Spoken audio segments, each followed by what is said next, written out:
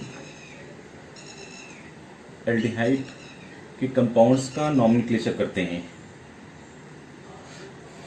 अगर आपका दिया हुआ है कि आपका कंपाउंड है और उसमें 2 एल्डिहाइड फंक्शन ग्रुप जुड़े हुए हैं, यानी आपका CHO यहाँ पे जुड़ा हुआ है और आपका CHO यहाँ पे जुड़ा हुआ है, तो क्या लिखोगे आप? Benzene 1,2 di carb aldehyde. आप इस तरह से आप लिख सकते हो।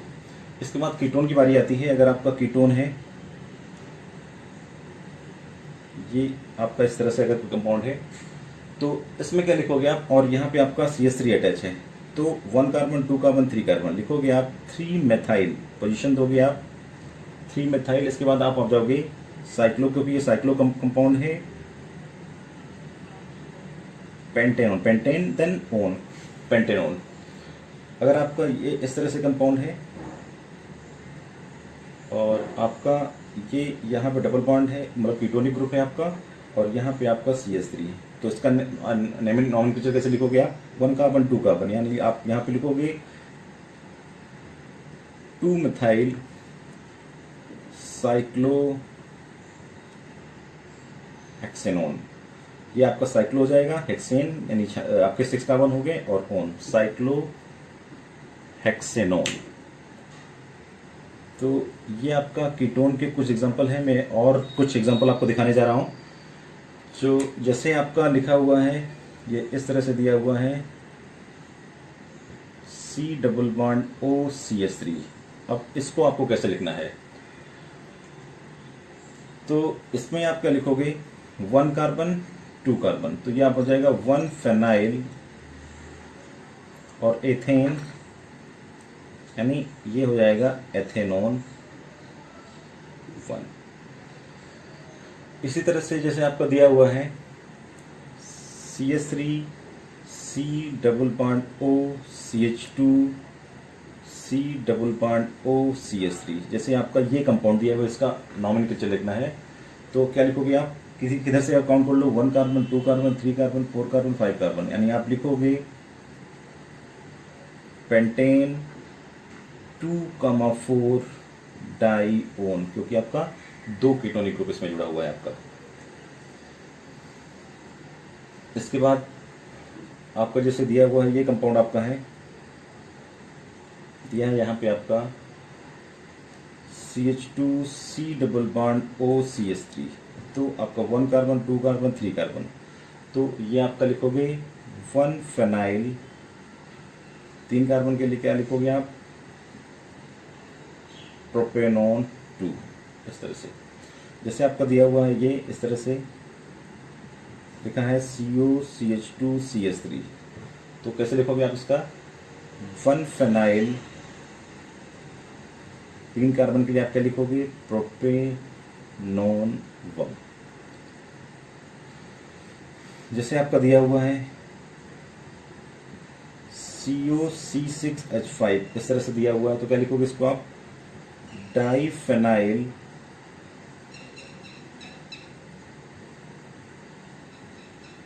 मेथेनॉन। तो इस तरह से हम कीटोन का IUPAC नॉमेनक्लेचर करते हैं। तो इसको आप नोट डाउन कर सकते हो। तो इस तरह से हम नॉमेनक्लेचर करते हैं एल्डिहाइड का और कीटोन का। तो समझ में आया आपका? तो बहुत इजी है, इसमें ऐसा कुछ खास है नहीं, आपको बस कंपाउंड का नेम लिखा रहेगा और आप उसमें आपको IUPAC नॉमेनक्लेचर लिखना पड़ता है, मतलब आपको उसमें IUPAC नेम लिखना पड़ता है। तो ये था आपका एल्डिहाइड और कीटोन का नॉमेनक्लेचर। अब क्या होता है कि एल्डिहाइड और कीटोन में जो आपका है, एल्डिहाइड और कीटोन में कार्बोनिल ग्रुप होता है। तो अब ये कार्बोनिल ग्रुप का जो नेचर होता है कैसा होता है, मतलब इसमें आपको बताना होगा कि कार्बोनिल ग्रुप का नेचर कैसा होगा, पोलर होगा या नॉन पोलर होगा। तो चलिए आइए बात करते हैं हम नेचर ऑफ कार्बोनिल ग्रुप के बारे में। नेचर ऑफ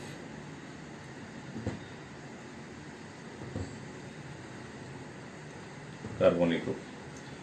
तो इसमें बताएंगे आपको कि कार्बोनिक ग्रुप का नेचर कैसे होता है।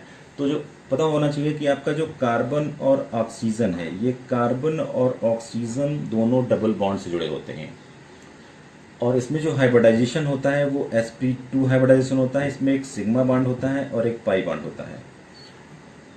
ठीक है, ये इस तरह से आपका होता है C डबल बॉन्ड O। तो इसके पास आपका दो लोन पेयर होता है। इसमें आपका जो एंगल होता है ये आपका 120 और ये आपका 120। ठीक है, अगर कार्बन से इलेक्ट्रॉन का ट्रांसफर अगर इस साइड होता है, अगर ऑक्सीजन की तरफ होता है, तो आपका होगा क्या, कार्बन जो है आपका partial positive charge, oxygen partial negative charge require करता है, ये इस तरह से। तो आपका जो कार्बोनिक ग्रुप होता है, तो इसमें कार्बन और ऑक्सीजन जो होते हैं कार्बोनिक ग्रुप के, ये sp2 हाइब्रिडाइज होते हैं, और डबल बॉन्ड जो आपका कार्बन ऑक्सीजन के बीच में होता है, ये डबल बॉन्ड जो होता है सिग्मा और पाई बॉन्ड होते हैं इसमें। तो जो ऑक्सीजन की जो इलेक्ट्रोनेगेटिविटी होती है वो कार्बन के कंपेयर में ज़्यादा होती है। तो जो शेयर्ड पेयर्ड इलेक्ट्रॉन होते हैं वो किधर ज़्यादा शिफ्ट कर जाते हैं, ऑक्सीजन की तरफ जो शिफ्ट कर जाते हैं। जब ये शेयर्ड पेयर इलेक्ट्रॉन जब कार्बन से ऑक्सीजन की तरफ शिफ्ट कर जाते हैं, तो कार्बन जो होता है पार्शियल पॉजिटिव चार्ज एक्वायर करता है और ये नेगेटिव चार्ज एक्वायर करता है। इस वजह से जो कार्बोनिक ग्रुप का नेचर होता है वो पोलर होता है, यानी the carbon and oxygen of carbonic group are sp2 hybridise and the carbonic double bond contain one sigma and one pi bond. The electronegativity of oxygen is much higher than that of carbon, so the electron cloud is shifted towards to the oxygen. Therefore the nature of carbonic group is polar. तो आपका जो nature होता है ये polar nature होता है। क्यों होता है? क्योंकि इसमें ये कंडीशन आपकी डेवलप होती है प्लस और माइनस की, इस वजह से पॉजिटिव नेगेटिव की वजह से आपका जो नेचर होता है कार्बोनिक ग्रुप का वो आपका पोलर नेचर